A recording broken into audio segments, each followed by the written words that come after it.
Hello and welcome back to The Movies Made Us Do It. Matt, how are you? I am pretty good, sir. How are you? I'm alright. I just completely messed that intro up. I've got like that one line that I always say every time. It's not intentional. I always say the same thing. As soon as I deviate from that, it just completely fucks me up. But yeah, I'm doing good. I'm doing good. My response is usually pretty much the same. Yeah. Well, it would... Unless I'm having a really bad day. Yeah. Well, luckily, neither of us have watched She-Hulk, so it's not been that bad of a day. True. I have watched some real shit this week. We'll get to it. Okay. Seen a lot of good as well, though, over the last couple of weeks. So, where do you want to start? Should we start with Day Shift? Okay. So, Day Shift is a Netflix exclusive directed by J.J. Perry and starring Jamie Foxx and Snoop Dogg. I mean, there's a bunch of other people, Yep. but like Jamie Foxx and Snoop Dogg were the ones that were like, you know. And Scott King, which I was really happy to see, and he's in it for like 10 minutes. Yeah. I'm going to say up front, this film is trash. Oh, yeah. But I really enjoyed it. Like, I enjoyed it as trash, if that makes sense. I had fun, even though I was like, this is rubbish, but I am enjoying it. It was a half enjoy, half... Yeah, I guess maybe I was just in a chill mood yesterday, and I just kind of had a few laughs. Yeah. And I was like, yeah, it's all right. You know, I thought the opening, actually, to this film, I was quite impressed with. Yeah, it was a good opening. I like the sort of bendy vampires thing. Yes, me too. That was quite cool. Some of the effects were good. They're all like circus performers. Oh, really? That's cool. Yeah, that was sort of like obviously not working because of the pandemic. Yeah. So they were out of work and they were like, "Yes, screw it. We'll exactly. We'll so bend in your film." Like Cirque du Soleil performers and things like that. It looked great in places where they did that stuff. Really did. And I really liked the opening. We're kind of introduced to this pool cleaner, Bud, who you like at first you're like, he's a pool cleaner, and then you're like, oh, he's a robber because he waits for someone to leave and then he breaks in. And then he puts a balaclava on and stuff. Okay. Which he never does again. But you know, it was just baiting because he never does that again. He only does it for that opening scene, and he only does it to make the audience think that he's a robber. Yeah, because he never does it later on. He never wears a balaclava when he goes after other vampires. No. But yeah, you already know what he is because of the trailer. I know it's a really the trailers. A really odd scene. It is odd, but it's well directed, and I really enjoyed that opening scene. Jamie Foxx is one of those actors who is so up and down. I've seen him in such great things like Ray and things like that. And then he's in these other movies where he's just like he's just walking through it. Yeah, I thought he was fine in this. Like, he was, doing his sort of, tough guy thing, and it worked. However, Dave Franco, oh my fucking god. I just wanted to punch his character constantly. I think that was the point, though, wasn't it? Yes, but I think when you've got a character like that, you're at least supposed to make him, because he's like this. He's the partner, isn't he? Yeah. So you are supposed to make him at least a little fucking likable. Yeah. I mean, it's effectively a buddy cop movie with vampire hunters. There's like a league of vampire hunters. Yeah. And Bud used to be a member, got kicked out of this union. They're unionized, so it's like a unionized vampire hunting thing. He got kicked out because he was kept breaking their rules and put people in danger. But he needs money for his wife and his kid, because his kid's going to be moved to somewhere, Los Angeles or something. Florida, I think. No, because they're in. Florida. You're right. Florida. They're going to be moved to Florida. If he doesn't get 10 grand by the end of the week to pay for her tuition fees and for new braces. So that's the stakes. And so he meets up with Snoop Dogg. I forget the name of his character. He's just Snoop Dogg, though. He's not really acting. He's just being Snoop Dogg. I don't really think he needs it. Big John. But he's just Snoop Dogg. He's just Snoop Dogg, in a cowboy hat. And that is fine. In a really cool cowboy hat. He actually looks really good. And can I just say that Snoop Dogg being in a film, just being Snoop Dogg, is absolutely fine. That's Yeah. great because I wouldn't like. That's what I want from Snoop Dogg. I've seen him in a couple of movies where he's just sort of appeared, and you just go, "Yeah, it's just Snoop Dogg." But would you want him to play anyone else but himself? Really? No. I mean, so I'm fine with it. I'm like, yeah, it's fine. Really that works. think you're hiring Snoop Dogg to sort of, to be some character actor. Yeah. Exactly. Yeah. So. Yeah, and then of course Seth, played by Dave Franco, is the union official who is assigned to Jamie Foxx's bud to make sure he follows the rules, and the boss is kind of waiting to kind of sack him again. Yeah, the boss is a real piece of shit as well. Yeah, they gave him a really terrible wig, and yeah. There's some fun action. There's some fun gore. It's all very CG, but it's fun. There is some. I mean, the scene where they go they'll go on the hunt with the two brothers. Yeah, that was a great Scott Aiken and Steve Howie. That was a really good scene. It was a really fun fight scene with and then later on you got the a body count scene as well, which was quite fun as well. Oh man, I'm not a big hip hop fan. Oh, that song though. But there's a lot of sort of 90s hip hop in this that I was like, oh, I actually know this. I recognise this. Body count is a top notch song. Yeah, exactly. Body count came on. I was like, I haven't heard body count for fucking years. It had been a while, and it made me happy. Body count. Yeah. So overall, I thought it's a real sort of run of the mill trashy. It feels like it should have come out in like 2003 or something. So I think so. Things like the exposition of trying to talk about the different vampires was so badly done. Yeah. It is literally an exposition dump in the middle of the film. The dialogue between them was so forced and so clunky. It's like, couldn't he just be testing him on his knowledge or something? He's supposed to be officious. Yeah. Why wouldn't they do it that way? That would have been a better way to do it. It wouldn't have felt quite so clunky. Yeah, absolutely. And then they go through this sort of, I can't remember what the exact wording is, but it's like there's a southern and there's like, is it 4 or 5 different breeds of vampires, like spiders, and there's a southern, northern or something, and they sort of go into it, they go a tiny bit into it, and then when they're doing the sort of the fight in that house, he says about the different, there's a different because that one's got fangs in the front, and it's like, okay, yeah, but you saw that, but you didn't really explain anything else.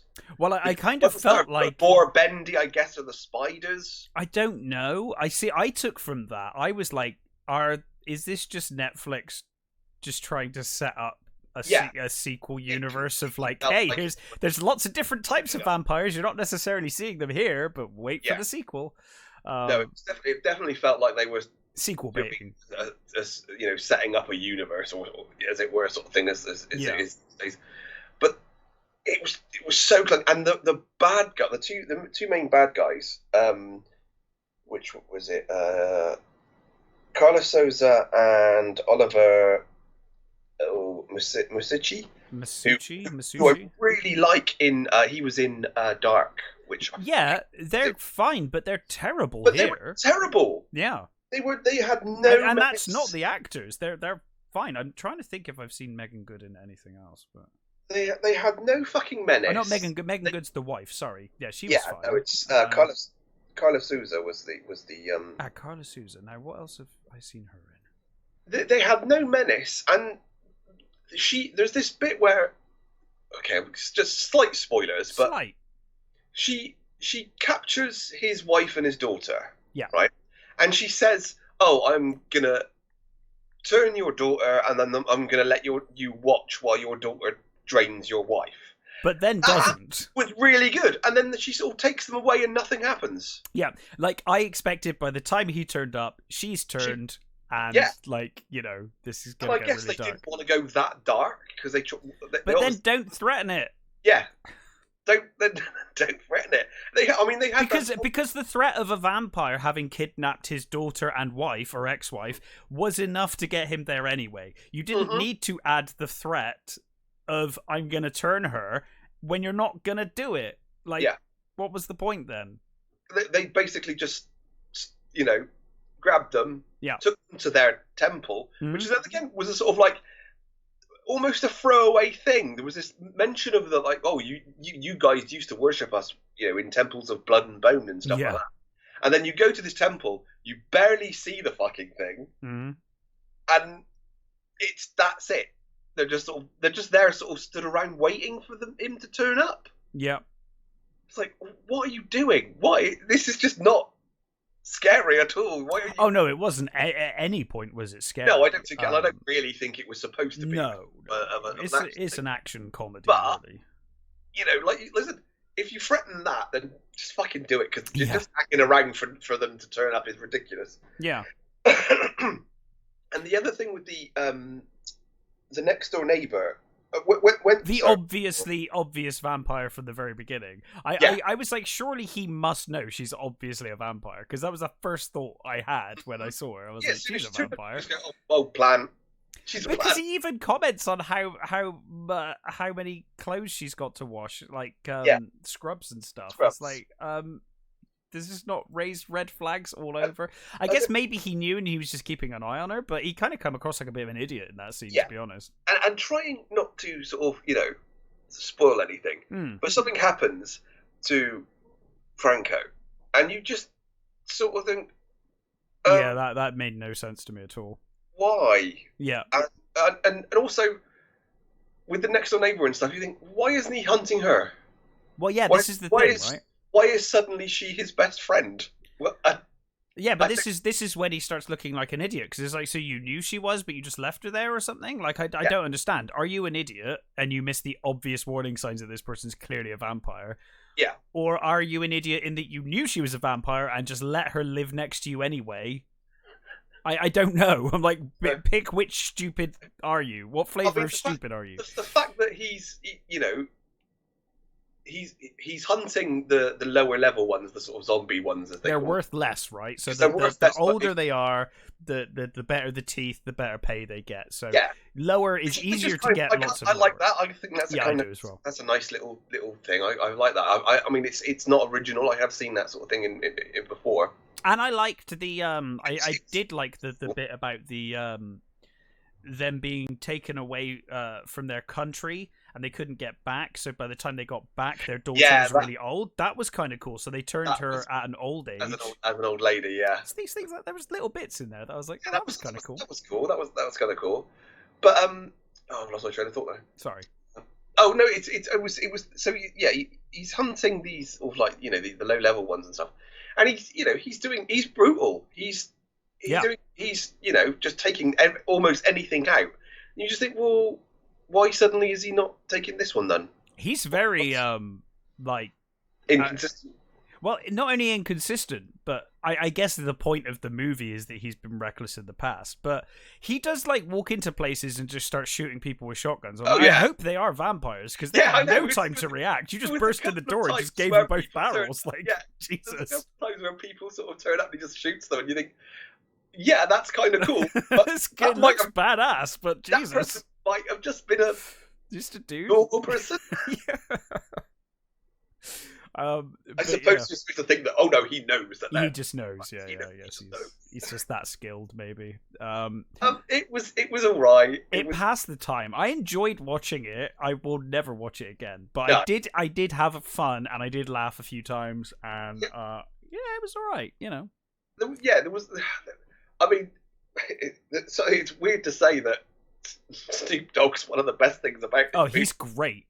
Whenever Snoop Dogg was there, I was like, yeah. It's just the weirdest thing. The bit with his really dodgy, obvious stunt double doing. Oh yeah, that was awesome. There was a lot of that. It was so bad, it was kind of brilliant. It almost came across purposeful. I think that's why they bulked him up with the big coat. Yeah, because he's a skeleton. He's almost emaciated. Is this Snoop Dogg? There's not much to him. I mean, he's really tall, but he's not much to him.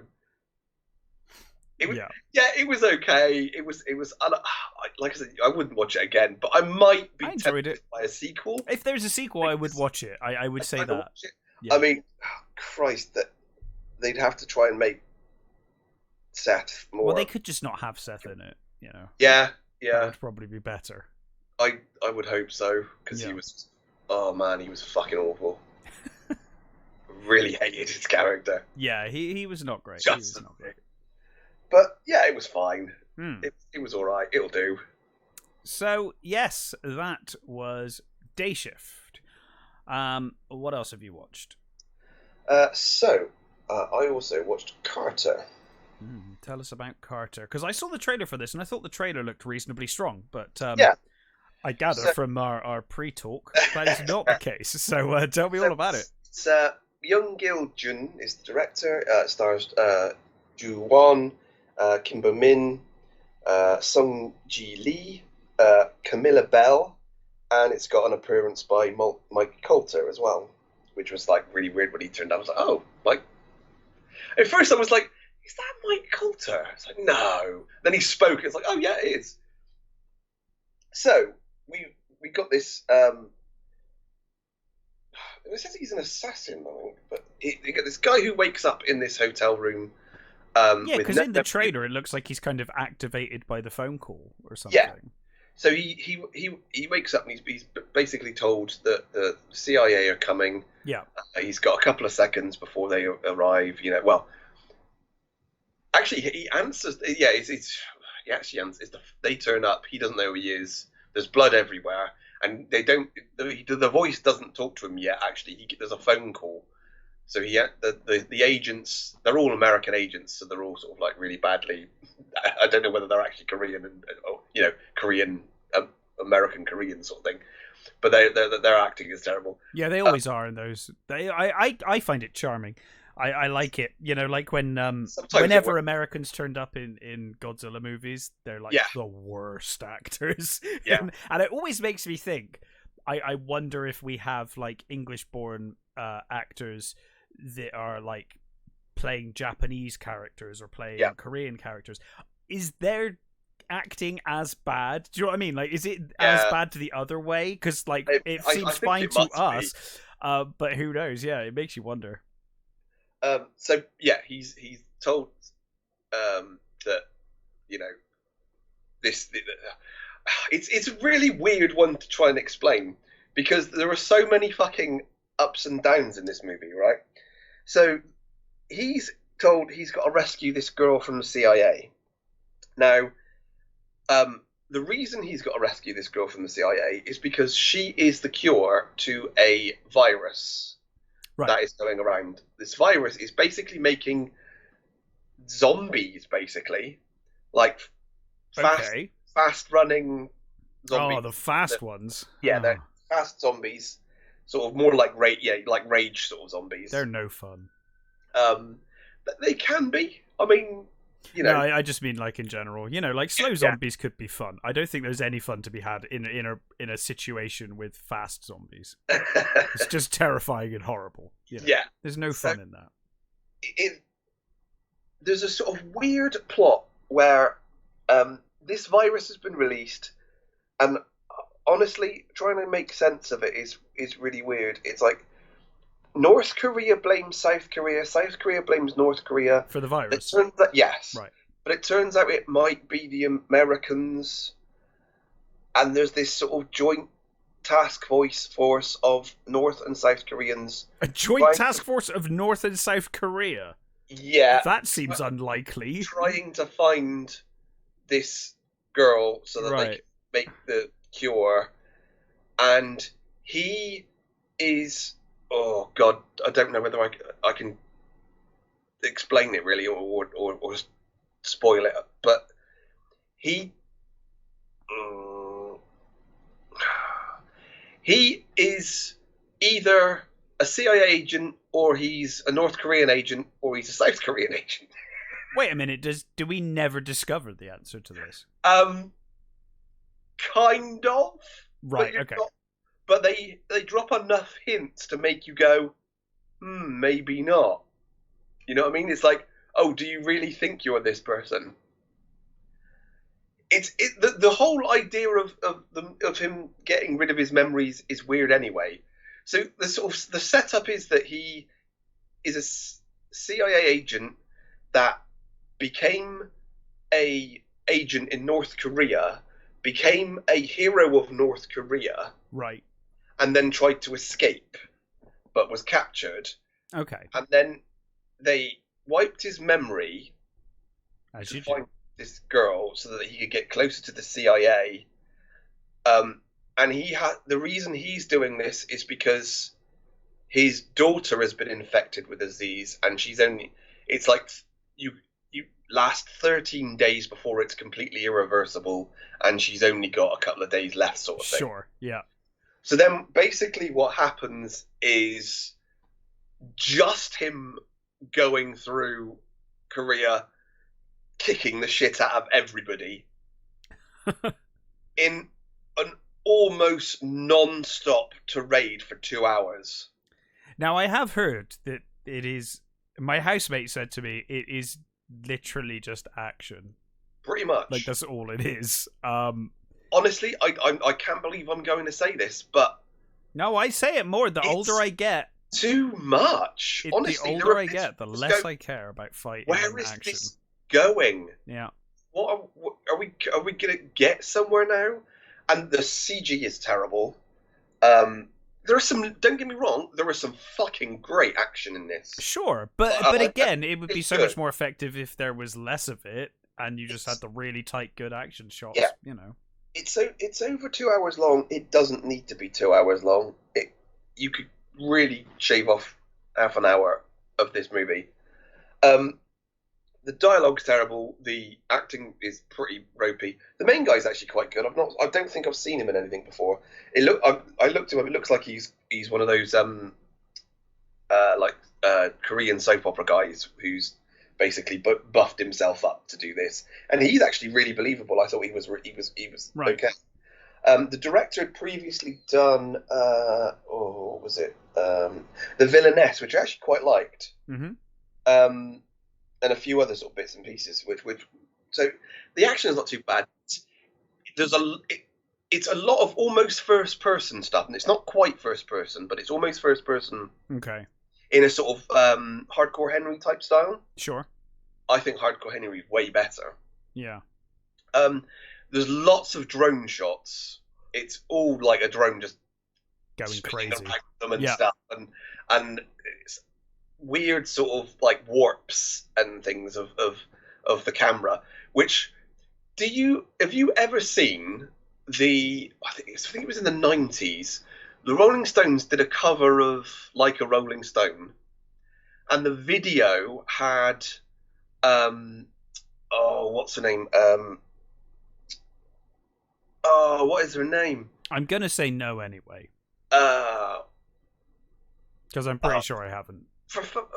Arquette, Patricia Arquette, right. And it's sort of like it's her at a party, and it's also her on the streets, and it's like a sort of weird LSD sort of. Right. The movement is really jerky and sort of like the camera took frames out of morphs. Right. Yeah, it morphs as she's walking along and stuff. You know what I mean? Mm-hmm. It reminded me of that video for some. But for 2 hours. Like, not sort of is janky as that, because they're obviously doing something with that video, but occasionally it would do that, and I'm like, it just and I haven't thought about that video for donkey's years. It's a really good video actually. But it's so fucking long and so fucking tedious, and long and tedious sums up my next film as well. It's the theme of today: long and tedious. There's sort of so many good things in it. There's like a really cool, fight scene where he ends up in this Yakuza bathhouse.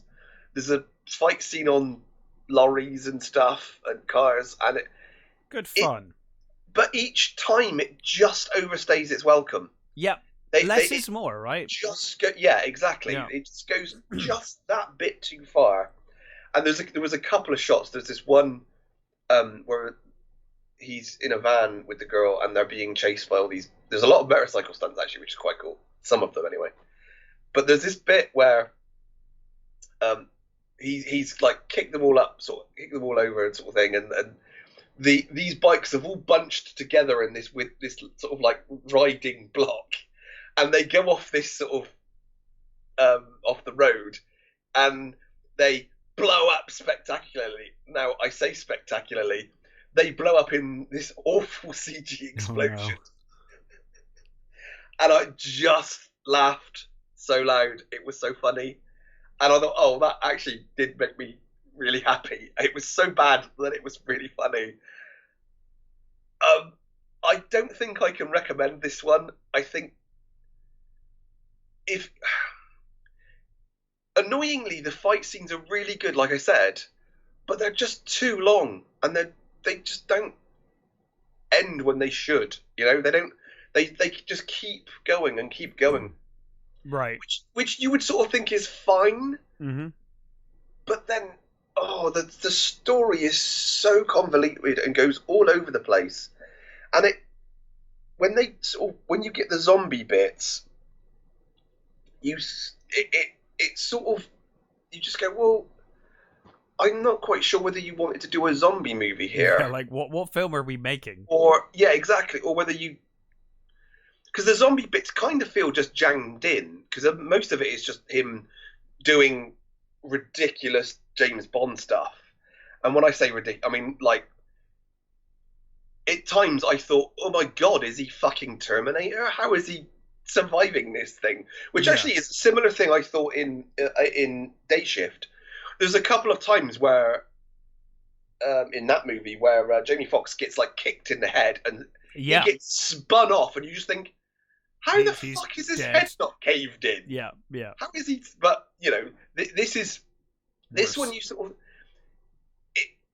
part of the time you sort of think, well, I can accept that sort of thing when I'm watching like a wuxia movie. You know what I mean? Yes. Yeah, yeah. You know, when they're doing it, but that's in the style. That's and then this doesn't feel like they're doing a wuxia movie. It feels like they're trying to be gritty, but over the top as well. And you do sort of think, how is he surviving all this? Because I kept waiting for them to say, oh, he's. They mentioned something about this virus making people almost superhuman, but they don't say that he is got the virus at any point. Mm. And I kind of kept waiting for them to say, oh no, he's a super soldier or something. You know what I mean? Like the reason he's survived all this is, but no, what I gather, he really is just a really just good dude. Honestly, if you want to see the action, I would say yes, because the action's good. Mm-hmm. It's just too long, but I can't recommend this movie. It's so convoluted and so like, where is this going? And there's I'm going to spoil at least a bit of the end. I'm not going to tell you any of what happens, but there is a setup for another movie, right? And I honestly think I wouldn't bother.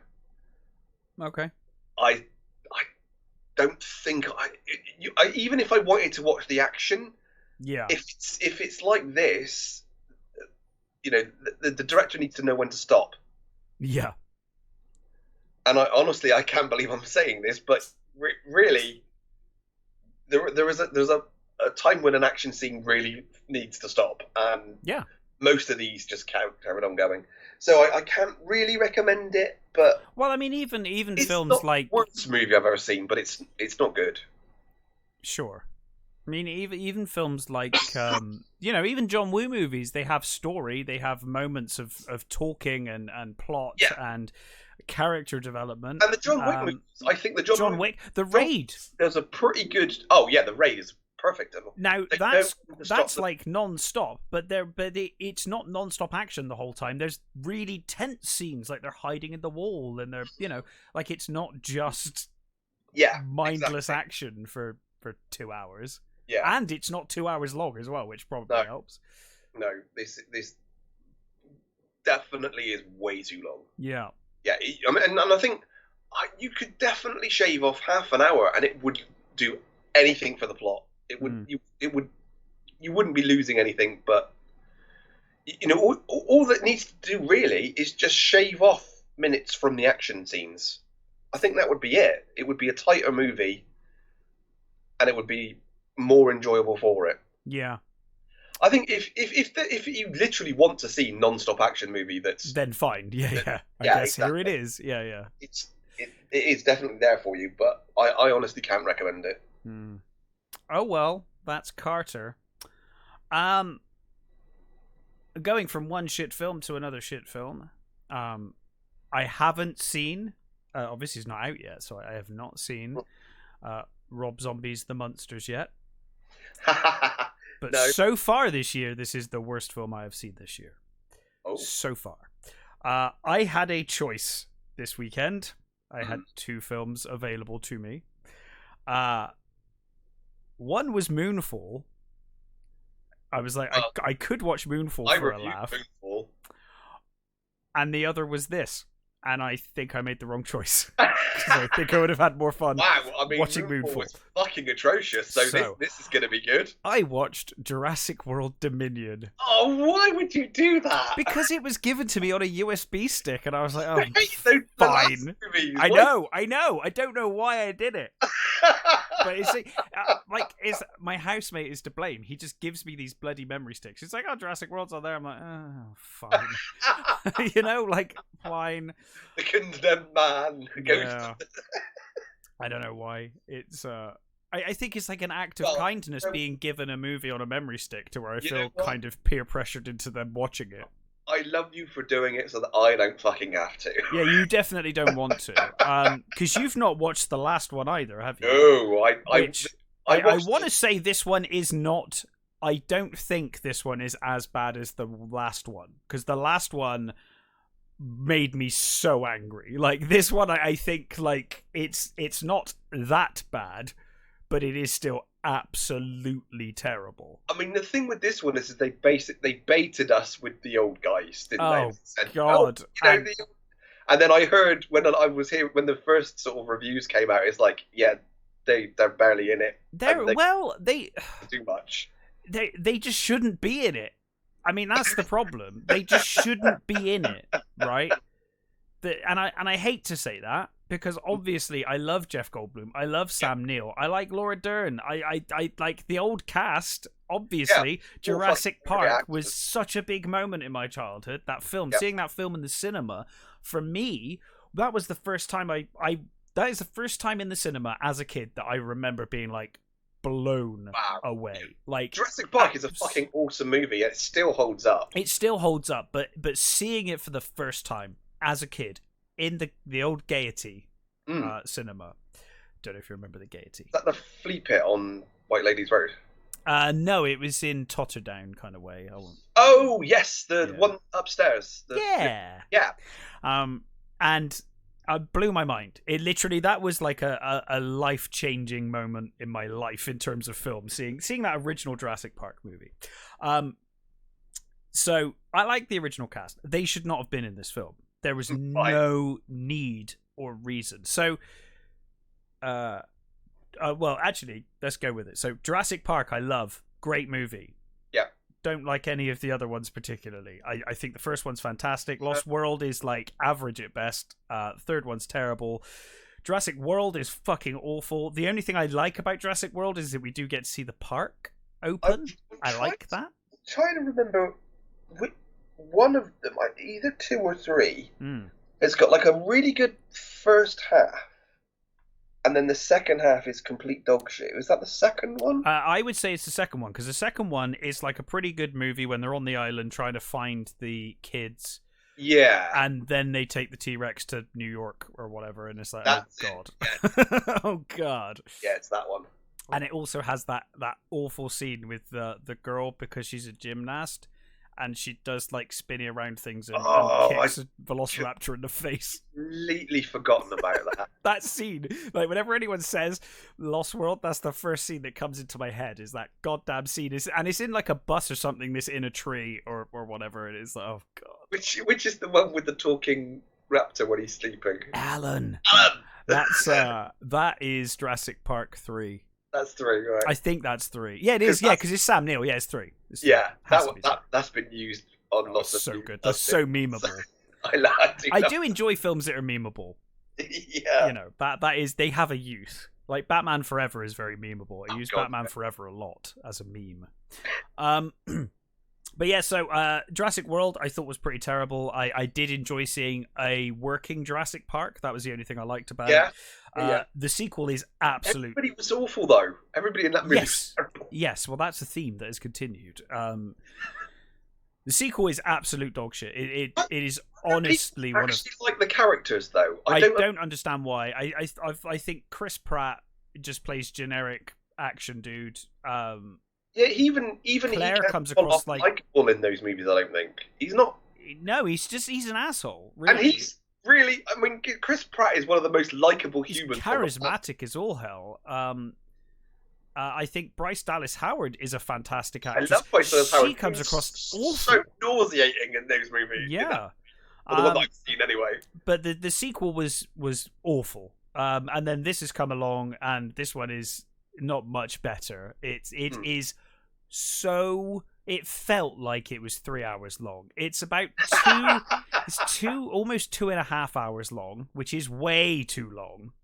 Like, way too long. And so we've got this mess where they're like, well, we're making another one. Obviously, we want to follow Chris Pratt and Bryce Dallas Howard.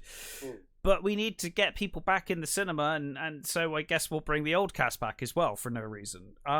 There is so much convoluted story going on in this film. It's ridiculous. We've got Chris Pratt and Bryce Dallas Howard's characters. I forget even who their names are, but they're with and Owen Grady. That's it. Yeah. So they're with the clone kid from the last movie, because the last movie there was clones. They cloned a child. So they're living in the woods with the clone kid. And at the end of the last one, they made the fucking brain dead decision that it would be a terrific idea to just let dinosaurs go. Oh yeah. Into the world, right? So somehow, it's 4 years later, and somehow, because my initial thought was, well, you've let, let's say, for the sake of argument, you have let, and I'll be generous, 50 dinosaurs out of varying types. Yeah. I assumed that within 24 hours, the military had shot them all. That was the end of that. But apparently not. Not only had these 50 dinosaurs survived, they have now gone all around the world magically.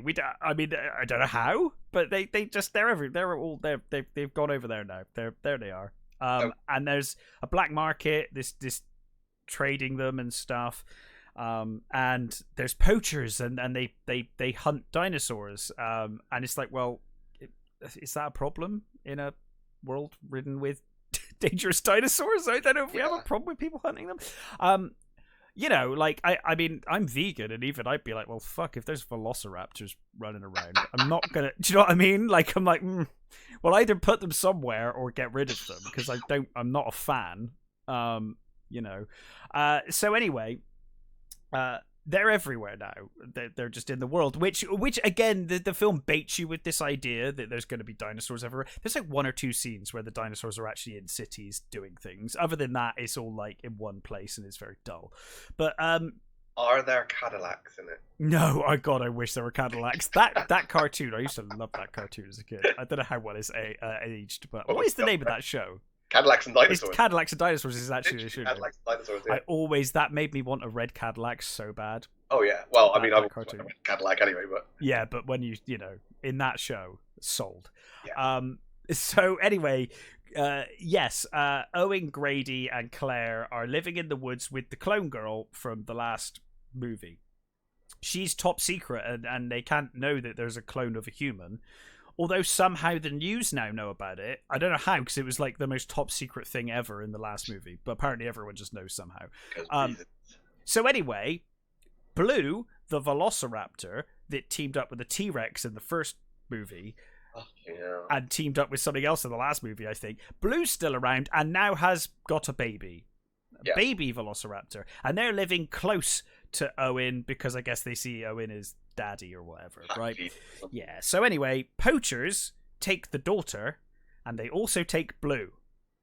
So, no, Blue's kid. Beta, I think it's called. Why are poachers taking the girl? Because she's clone human and she's the key to all of creation. Right. She can solve I think at one point they basically say, I think Wu says, because of course he's still around, Henry Wu. He says, she could cure every disease on the planet if we figured out her genome or so.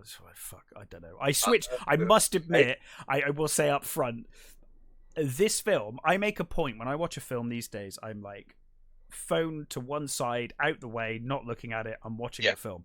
I looked at my phone so much during this. I was so bored, right? So like, I'm probably getting some of this wrong, but anyway, so she gets kidnapped and Beta gets kidnapped, and then Blue's going crazy, and Chris Pratt's like, "Hey, Blue, I know you don't understand English, but I'm gonna go get the kids.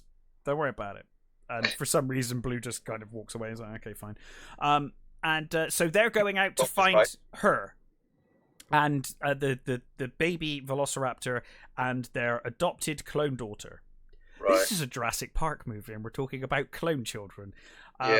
Also, then, so that's the story, right? You think that is the story. Yeah. And then they get involved in, whatever the company's called. Biogen, I think they're called now. Not InGen anymore. Biosyn, sorry. So you think, that's it. Oh, yes, I remember somebody said Biosyn. I wonder if they're evil. They're called Biosyn. Yeah. So anyway, that's the story, right? That's the story. There's your story. It's fucking stupid, but that's your story. You got the baby Velociraptor's been kidnapped and their daughter, and they're going to go rescue their daughter and the baby Velociraptor from the evil Biosyn Genetics Corporation. There's your story. There's your film. But we have to get the old cast in. So how do we get the old cast in? Well, we make up another storyline, a separate and equally, if not more convoluted storyline, where Ellie has been looking into reports of giant locusts. There's giant locusts in the world now, and they're eating crops, but they're only eating crops that aren't owned by Biosyn. So she's got, oh my god, there's a conspiracy. So for some reason, she decides to go and see Alan Grant, who is an archaeologist like she is, but they're going to investigate the giant locust problem and get to the bottom of this conspiracy. And for some reason, Alan Grant agrees to go on this fucking mission that has nothing to do with what he does as a profession or has any interest in whatsoever. He just goes. So off they go, and they meet with Ian Malcolm, who's working for Biosyn, and there's this moment where they're like, oh my god, Ian Malcolm's evil, even though he's blatantly not, and that lasts for about 5 minutes before they're like, yeah, I was only working for them to get inside and find out what's going, bollocks, whatever. And then, so that's how they get involved. Giant locusts being cloned giant locusts. This is a Jurassic Park movie, a world movie. And so then they go to Biosyn for that reason. And that's your other convoluted storyline going along. The owner of Biosyn is fucking Dodson from the first Jurassic Park. The mercenary Dodson, who had the scene, where he gives him the die. No, you're thinking of the guy he worked with. What's his name? Oh, okay. So he's the guy who met him in the cafe and gives him the secret. Whipped cream with the secret. Freezer unit in it. Him. Yep. He's now in charge of this company, and they're in charge of all the dinosaurs, and they they've got this face of like, hey, we're helping a safe place for dinosaurs and stuff, and it's all a lie and they're all evil. But yes, so there's like an ecological disaster and they're gonna basically destroy the world, and Henry Wu is against it even though he started it, but the clone girl's the key to it. I'm just going to stop talking because it's fucking. I was just going to say my brain's already beginning to shut down. It is honestly as incoherent as I am talking.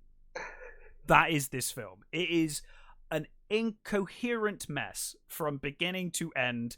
It is wonderful seeing Sam Neill. I really like Sam Neill as an actor. And it was great seeing Alan Grant. You're like, oh, it's Alan Grant.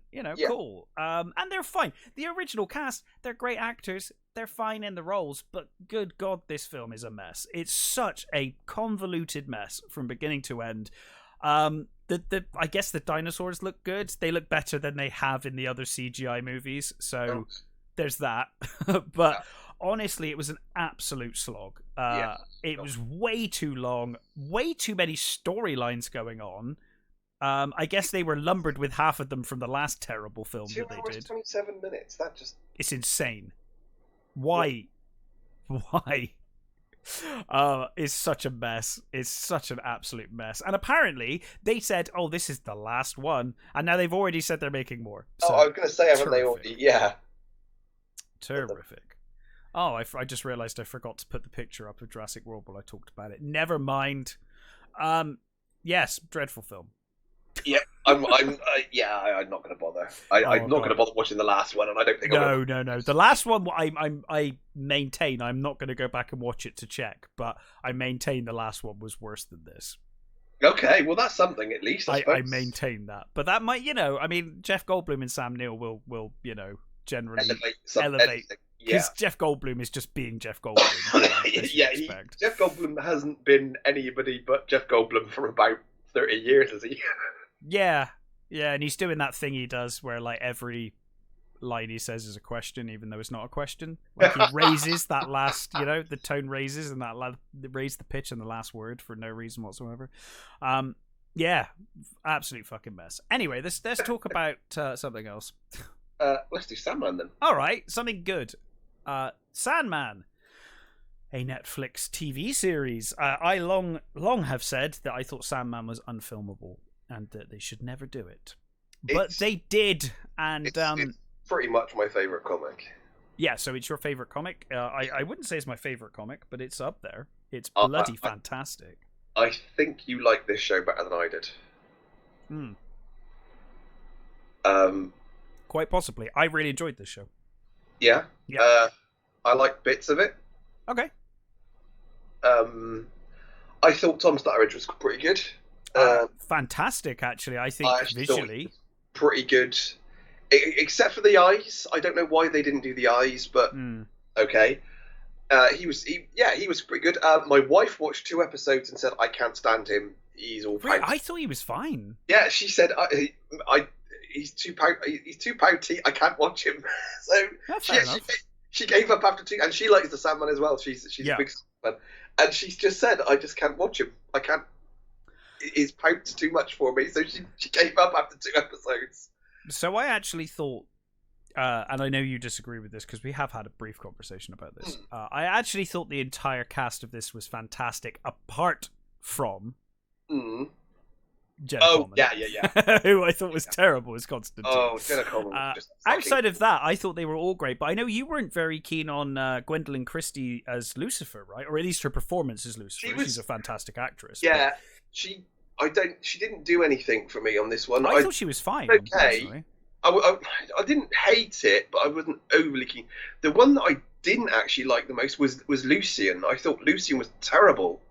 Okay. The way she gave her dialogue was just so pedestrian. Oh, I didn't get that personally. And I think that was one of my problems with the series as a whole. It just wasn't special enough. Sure. It felt almost lackluster in a lot of its delivery. Okay.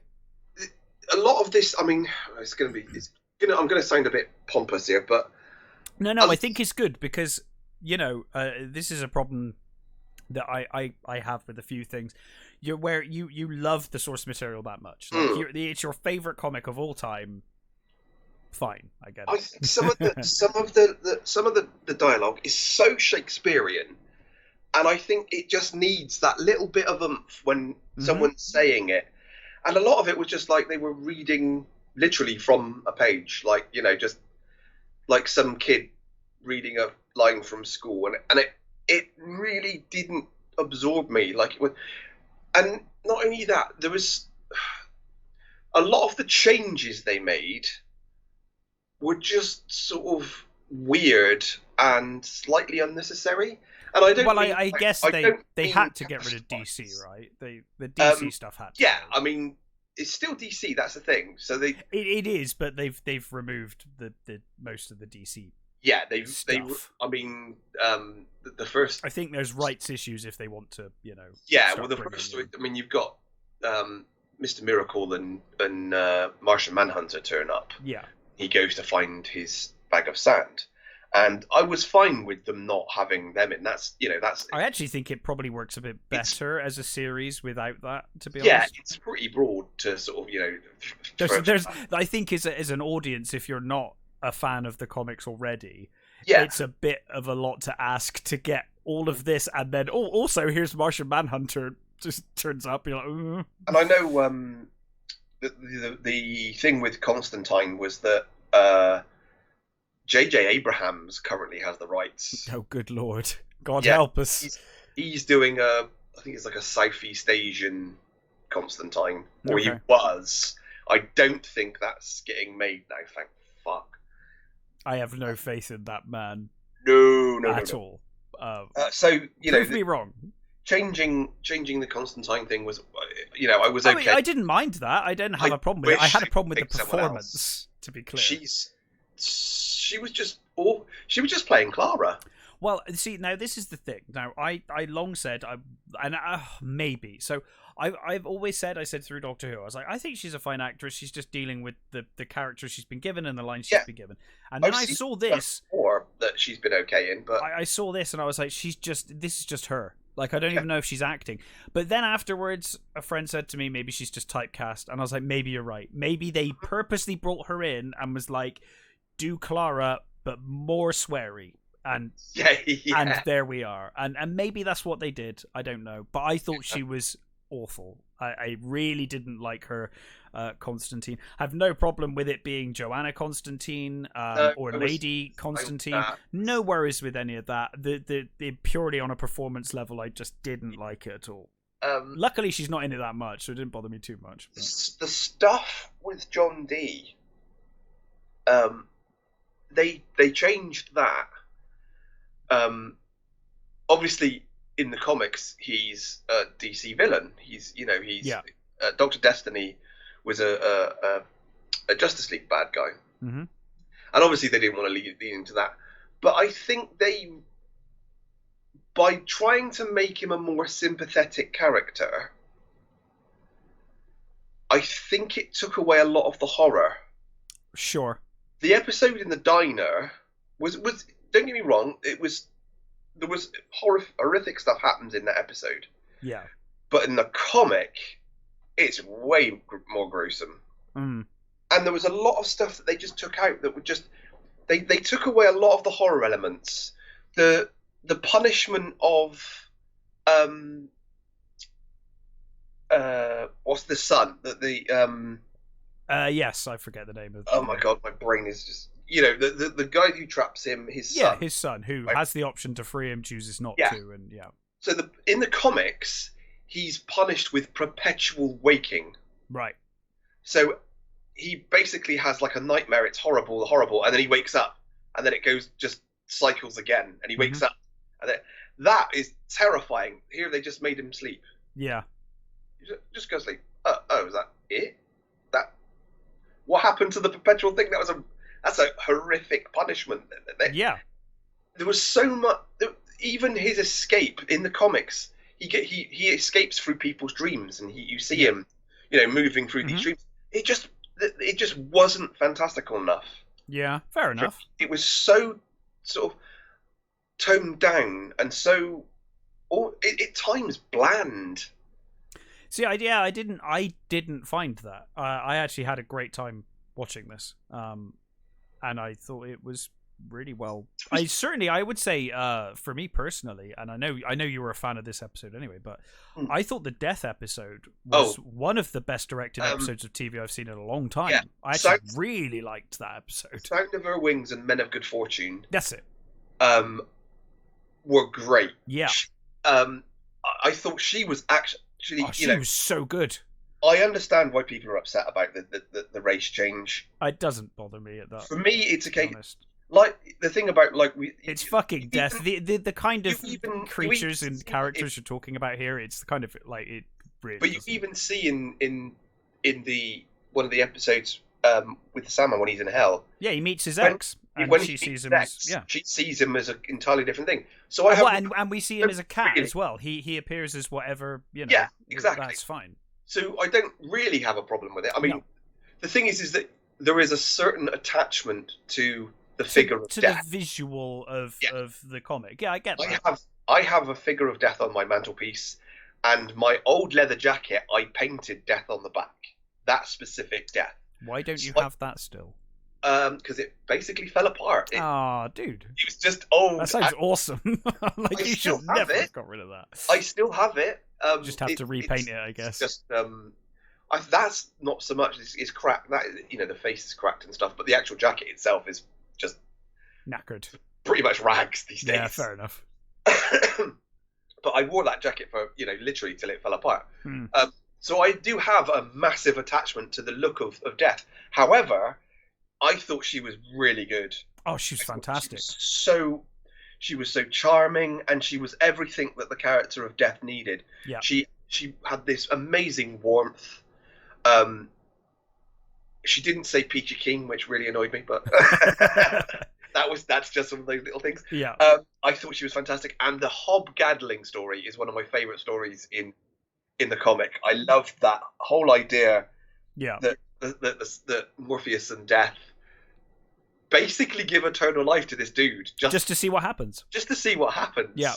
And you know, the idea that he turns up every 100 years to talk to him. And I love the idea that they have an argument. Yeah. And then he assumes that he doesn't show up anymore because he hates him. Yeah. But he's actually just been imprisoned all of that time. Yeah. I really liked that. Yeah, it's really good. It was that was really well done. That was a really good story. Like I said, there was I don't hate it. I did enjoy a lot of it. Mm. But you're just very close to the source material. I understand and that. I think it was just a bit of a lot of it was a letdown. A lot of it was just so lackluster for me. Yeah, sure. And I mean, you know, some of the CG stuff. There are whole bits that were literally taken out of the comic. You know, there's whole sort of scenes where it's like, well, that's in the comic. The changing of Lita was weird. And I know why. Again, Lita Hall is the daughter of Wonder Woman. Right. She's the daughter of Earth One's Wonder Woman. Yeah. So obviously they didn't want to hang that hanging around. You know, and Carter Hall, her husband, was you know the son of Hawkman and that. Mm-hmm. So they didn't want to do any of that stuff. No. So they changed her storyline where, you know, her husband was already dead, and subsequently they changed who were missing from the Corinthian. They bulked up his character. They made him more of a first season villain, which I don't have a problem with. I thought. What's his name? Is it Lloyd Halbrook? Boyd Halbrook. I thought he was great as the Corinthian. So I don't have any problem with what they did with him. But the other one that was living in the kid's head, that they made they changed completely. They made it this nightmare who wanted to become a dream. Yes. Which was okay. It felt a little weird and forced for me. Right. The comics, it's oh, now I'm going to forget their fucking name. It's Blotton something, is it? Oh god, there's two anyway. There are two, and they are just full on villains. They're just two nightmares that have decided to live in this. Well, they've set up this thing with Hall and Lita Hall and Hank Hall. Mm. So they've got this thing going, which, you know, the kid's the Sandman. Mm-hmm. You know, he plays that sort of. He's got this in his dreams. He's the crime fighting Sandman, which is is a version of the Sandman in the earlier comics. Uh-huh. In the comics, the kid isn't that. It's Hector. Is it Hector or Hank Hall? Whichever it is. He's the one that's doing the superhero stuff in his dreams, which they changed a lot, and I thought that was a bit weird. Yeah. But it was okay. I think they were trying to make his character softer earlier, I think. You know what I mean? If that sounds You know, the Sandman, they were trying to make him.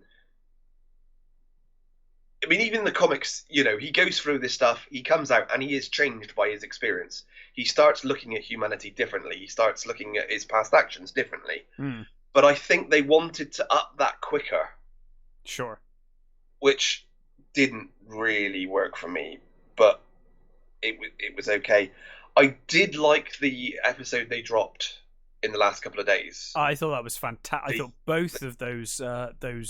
Yeah, Dream of a Thousand Cats, and I always forget how you pronounce it. It's Calippi? Calippi. I'm not sure either. It's Greek. In my brain, it's always Calliope. Greek but it's mythology, isn't it? She's a muse in Greek mythology. I forget how you would pronounce it there. I'll see if I can find. Again, the bits that they changed. The comics is slightly more brutal in the treatment of her. Yes.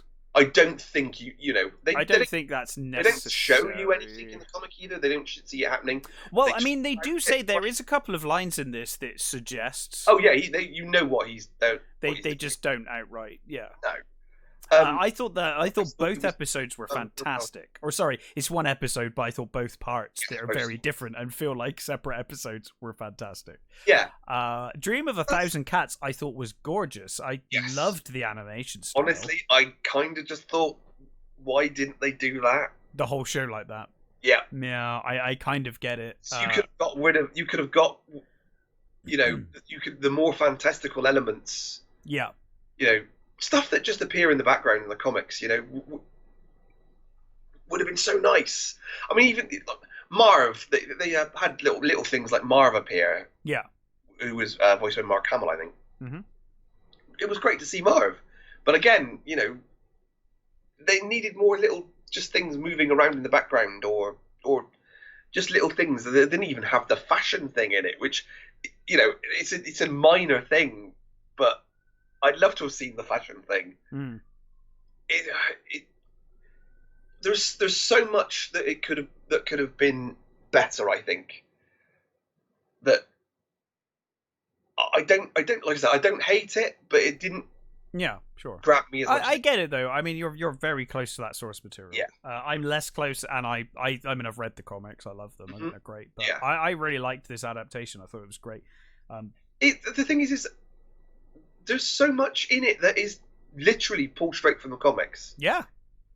Yeah, it's pretty faithful in places from my memory. Yeah, of the comics. That's it. It's not like it's not faithful, because it really is. Mm. I just sound like I'm being a prick about it. No, not at all. I get it. I get it completely. I mean, and Patton Oswalt as fucking Matthew was awful. Again, it just felt like he was reading lines from a page. He had no life in Matthew whatsoever. And Matthew's a great character. Matthew is so full of life, you know. And Patton Oswalt just was reading it like he was reading a shopping list. Well, for me, anyway. Maybe not for you. Yeah, I didn't get that. But that's fine, you know. I would watch more. I think they've said that to make more, they would need to do very well, because I think it was quite expensive. And obviously, Netflix are slashing things and you know, readdressing the balance, as it were, in terms of their bank balance. I think so. I guess it's done very well, but I think Gaiman said it would need to do extremely well for another season. So who knows? We may get more. I thought it was great overall. And obviously you thought it was pretty good. There's a lot to like, honestly. There was a lot to like. There were lots of nice little touches. I mean, casting Stephen Fry as Gilbert was great. Oh yeah, he was fantastic.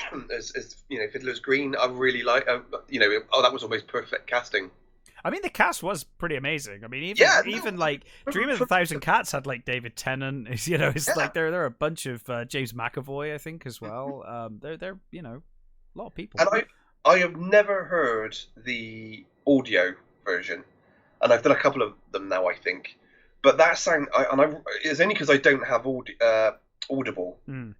But apparently, I've seen the cast list. The cast list is amazing. You can buy things on Audible without having Audible. McAvoy is the Sandman in that, and Kat Dennings is Death. and it's got a really great what's his name?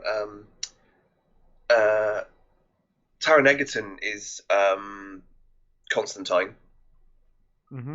So it's got an amazing cast list, and I've heard nothing but good stuff about that. Yeah, but my friend actually got round to it. My friend on the weekend was actually singing the praises of the audiobooks. He's a lorry driver, so he's often like audiobooks are his life. Yeah, and he was like, "It's a very good audiobook." So. Yeah, I mean, there's a lot to love. I do like the main character. I thought he was a great dream. I thought the Corinthian was great. I really loved the death. I thought she was lovely. And again, she's only even in the comics, she's not in it a lot. No. But she's such a presence that and all of us old goths just clung to her like she's like a life boy, and I still wear an ankh to this day. But yeah, there is a lot to love, but there's also a lot for me that was just too toned down for my liking. Yeah, fair enough. It felt like they just knocked too many of the corners off. Too many of the edges just got a bit damaged along the way. Yeah, fair enough. You've seen something else, haven't you? Yes, you have. I have.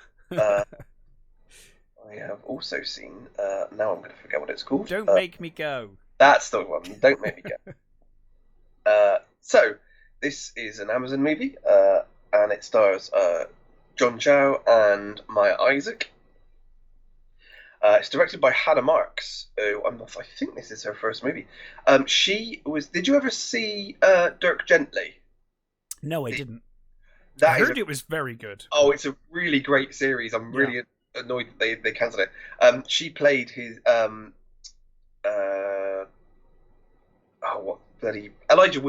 Elijah Wood's sister in it, who's really, really good. She's really sweet and really funny.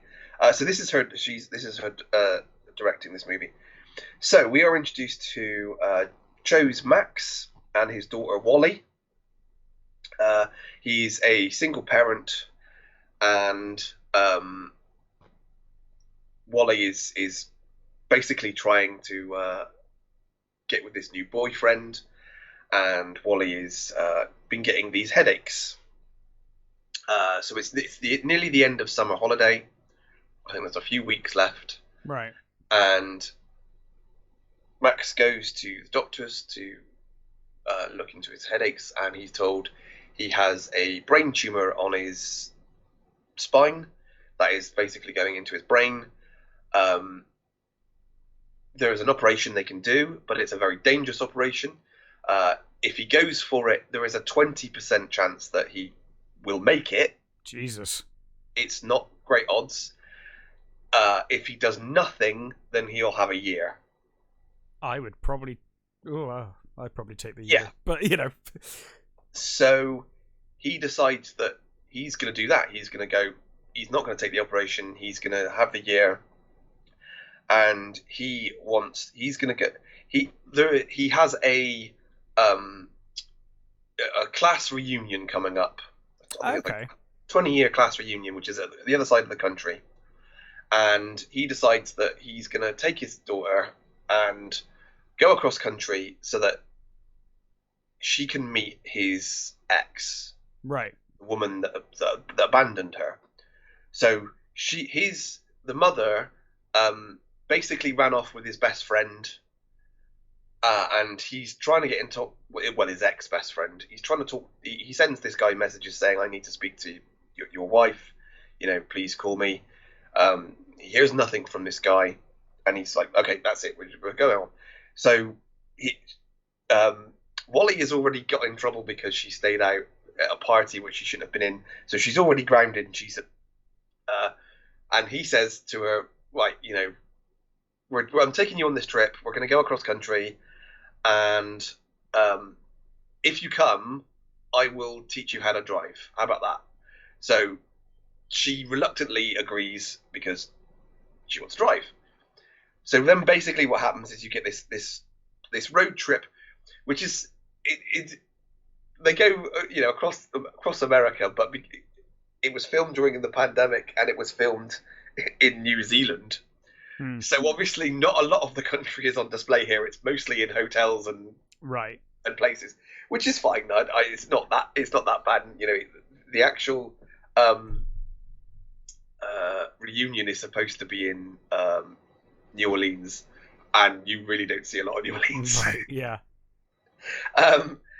It does seem very odd when you think surely he should be showing her all these amazing places. Yeah, you would think, but pandemic. Yeah, fine. exactly. I get it. I was fine with that. So it starts off with the daughter saying, "You will not like the end of this movie." Right. And obviously it's going to be heavy anyway. Yeah. Because of its thing. And I am not going to spoil anything in this movie. I'm not going to spoil the end at all. But there is it certainly fucking kicks you in the teeth. The ending of this movie, and that's all I'll say about that. But it's really good. I really enjoyed it. It's again, it's not the best road movie you're ever going to watch. No, but Cho and Isaac are so good as this father and daughter traveling across the country, and I think John Chu's fantastic actor. Yeah, I do. It's written by the people behind This Is Us. Okay. Which I really like. This Is Us. Some of its seasons when the Black Lives Matter stuff happened got a little bit heavy and a little bit. Okay, I don't think I've seen it, but almost unwatchable at times. Right. But overall, I really loved that series. I thought it's a really good series. The dialogue is really good between them. They're completely believable as father and daughter. He's got this girl he's been seeing, but they're they call it their booty calls, and they're trying not to get serious. And of course, he says to her, she's the first person he tells that, because he doesn't tell his daughter. He's not telling his daughter why he's doing all this. So, you get this whole thing of he's not telling her what's going on, and she knows the stuff going on.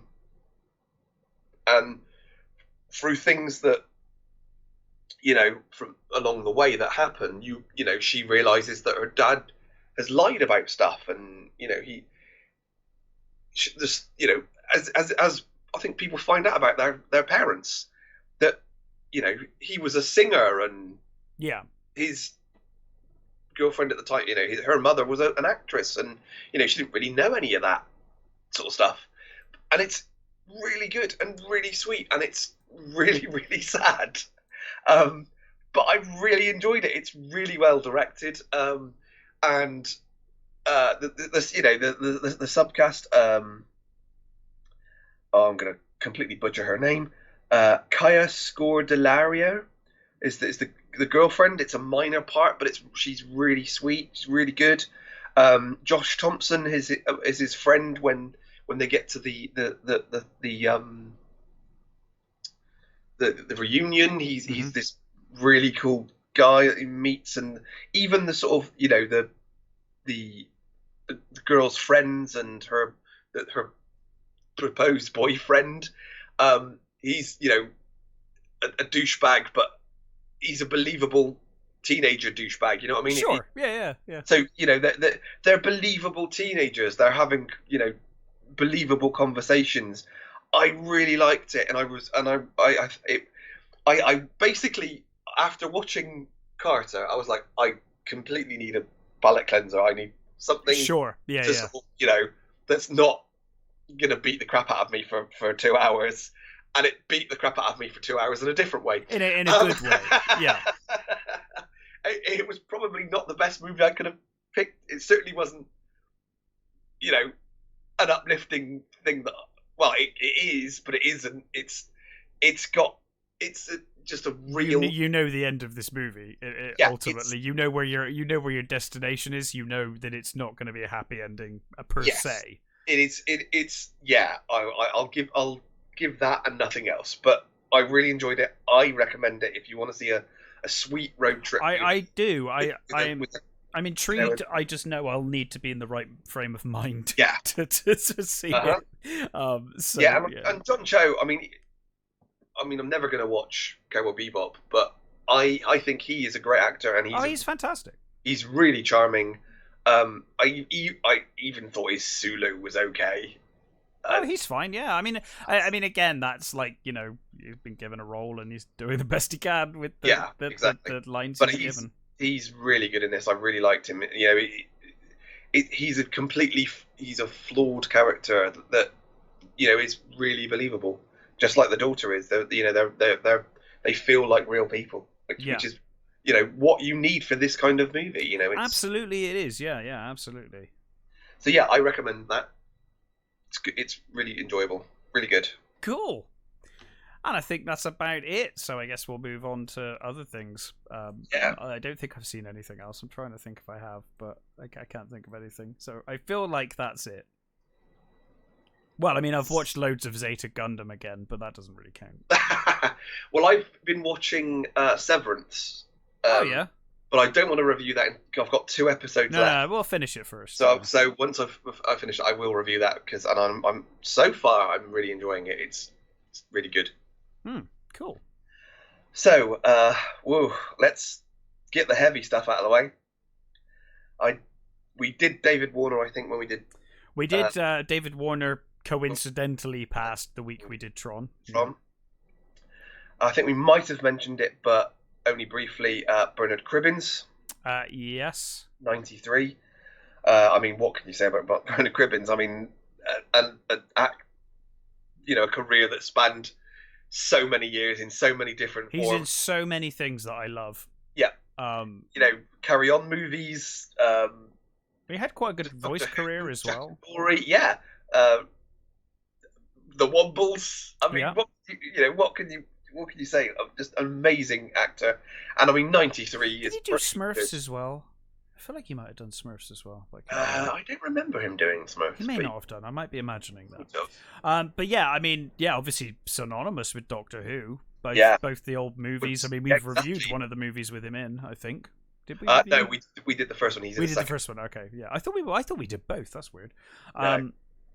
But yeah, I mean, fantastic actor.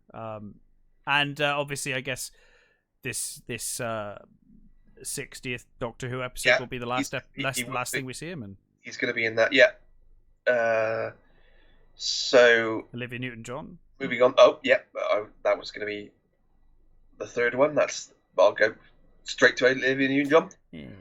Again, an amazing career, from singing to movies, an all-round nice girl, guy, just great person. Yeah. She fought cancer for a number of years. Yeah. I mean, what can you say? Grease is, I love it. Tattooed into the back of my brain. I love Grease, and she is so good in that movie. I mean, I have an absolute soft spot for Xanadu. It's a terrible movie, but I think she's wonderful in it. Mm-hmm. That movie kind of holds mainly on the ELO score, but she is amazing in that movie, and it's a terrible movie, but I do have a genuine soft spot for it. What a great actress, great singer. Yeah, absolutely. Paul Sorvino, mm-hmm. 83. Obviously, Goodfellas. He's in Moonlighting, San Francisco. Episodes of Next Gen. Yeah. One of my favourites, the Rocketeer. I love the Rocketeer. Absolutely love the Rocketeer. Yeah, and again, brilliant actor. Wolfgang Peterson. Yes. 81. I mean, what an amazing career he had. I mean, Das Boot, what a fucking movie that is. Yeah, an amazing movie. And Neverending Story. I mean, I love the Neverending Story. So do I. And do you know what? I'm going to say it now. I really fucking like Enemy Mine as well. Enemy Mine is great. I think is underrated. They've been trying to remake that movie for fucking years. I have a real soft spot for that movie. Yeah, I love that movie. It's so I want to say it's got such little sweet bits in it. It really does. No, it really does. And you really care. It's a great little kind of character piece, and you end up loving both the characters and the kid, obviously. But yeah, wonderful movie. Love it. And finally, Anne Hesh, 53. Yeah. I mean, 6 Days, 7 Nights, Donnie Brasco, Volcano. Hers was very tragic. Yeah, I mean, she really struggled with substance abuse, right? I think. Yeah, she struggled with substance abuse and mental illness. But an amazing career and an incredible performances in many films. So. Yeah. Incredibly unfortunate the way she died. But yeah, again, wonderful actress. Yeah, absolutely. So just a few little bits and pieces. All right. So it appears that the license for Tomb Raider is up. Okay. MGM basically lost the license. They didn't shove another movie out in time. Yeah, they were supposed to have done another. I wonder if that's happened a lot with the pandemic, I think it probably I reckon a lot of licenses might have been... Because normally the studios, you generally find, will just shit out a film to keep the license, even if it's absolute garbage. I think a lot of those didn't happen for 2 years, and we might be seeing a lot of this now. Mm-hmm. And I've got a feeling this is going to be... I think Amazon might have got this one. Okay. I mean, that last one, to be honest, wasn't great anyway. I don't remember it really annoying me. I barely remember it, to be honest. It was very forgettable. It was very forgettable. I think, from what I remember, Vikander was pretty good. Yeah, fine. I think she was fine. But I mean, Amazon could always pick her up if they wanted to keep her. Yeah, I think so. I think, she said that she's not involved at the moment, so... I mean, Ben Wheatley was attached to it at one point. Right. He was going to be doing the sequel. Okay. But that obviously fell through, probably, like you said, due to the pandemic. I mean, I actually have a soft spot for the Jolie ones. Yeah. Again, they're not good movies. No. But I really enjoy them. They're and that's fine. Yeah. And I think that one failed, I think, to really at least be fun. I think that's the other two. I think are at least fun. They kind of know what they are, and Angelina Jolie knows what she's doing. Sure. And they're okay. But I like you said, I think that the Vikander one's pretty forgettable. So maybe we'll get something decent this time. Maybe they'll find the sweet spot this time. They may well do. Worth a shot. And just a weird one that caught my eye. So they're going to be doing a Ferris Bueller spin-off.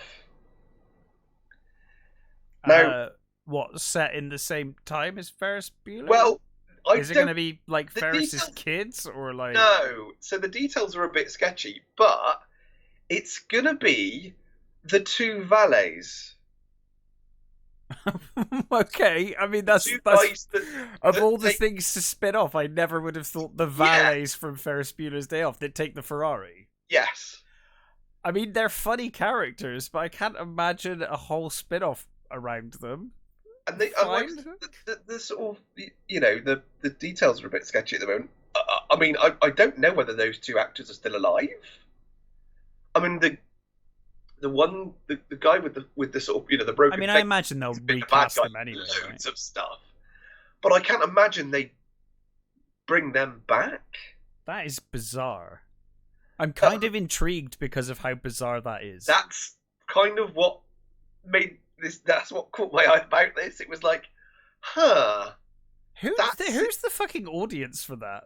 I don't know. That's the thing, isn't it? Because I love Ferris Bueller's Day Off. I mean, I think Ferris is an absolute piece of shit, but I love that movie. Yeah.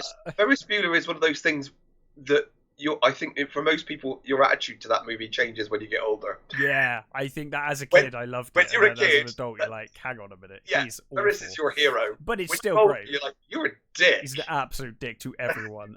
But still, an amazing movie. Love the film. It is, again, John Hughes. I love John Hughes. Yeah, and set in the same universe as The Breakfast Club, as exactly, you said. Yes, set in the same. As we said the other day, same school. But who, like, even Ferris Bueller fans are not going to be like, oh, I like queuing up down the road to watch the spin-off with the valets who have like 2 scenes in the movie. Bizarre. There was already a remake. They already did a series which I've never seen.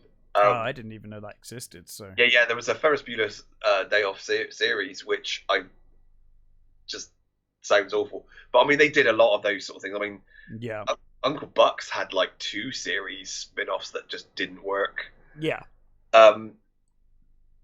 Yeah, this is a weird one. That's bizarre. I'm presuming I'm intrigued because it's so bizarre. Yeah, I presume they're setting it in the 80s, and you'd hope so. Be new actors, I guess. But that is a very weird one that I just thought that is bizarre. I've got to talk about that one because it's really weird. But yeah, that's pretty much it. I don't think there's. Well then, Matt, what are we watching for the next show? So, I thought we would do another classic horror. Oh. I thought we would do Blood on Satan's Claw. I fucking love that film. Good. Yeah, down with that. Our audience seems to like it when we do classic horror as well. I think, that seems to be the most views we get for the certainly classic on YouTube anyway. Yes. But yeah. What did we get the other day? There was an episode that got an inexplicable large amount of views on Podbean. It might have been Breakfast Club actually. Okay. Because I noticed as well, as soon as I posted the Instagram picture, it got loads of likes on Instagram as well. I was like, I guess people really like The Breakfast Club.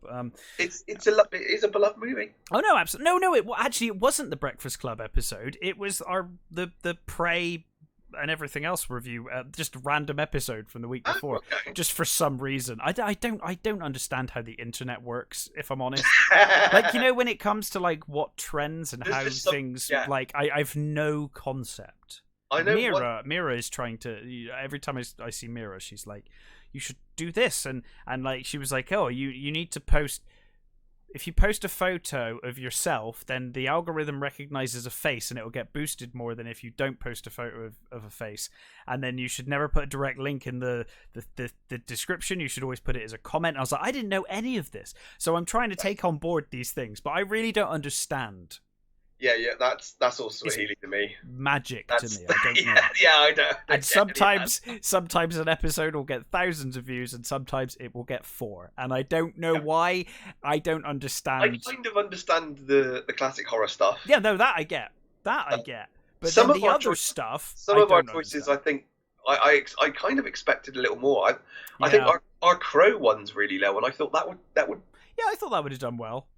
Done a little better. Yeah. I was very our Brotherhood of the Wolf has gone quite well. Did quite well, didn't it? That's not so bad. I think a lot of people. Someone commented on that thinking it was the actual movie, and they were disappointed. They were like, "I thought this was a link to the movie." I was like, "Yeah, sure. The movie we're just putting the movie up on YouTube for you." Yeah, I don't know. I think Brotherhood of the Wolf is that movie that people are like, "Oh, someone's seen that movie as well." Like it's like that kind of gem. Mm-hmm. But yeah. No, good fun. Well, yes, Blood on Satan's Claw is a fantastic movie, and I'm very excited to review it next week. Yeah. But until then, stay safe, take care. We are still casting for the 12th day, so if you live locally and you fancy being in a film, give me a shout. But yes, take care, and we'll catch you next time.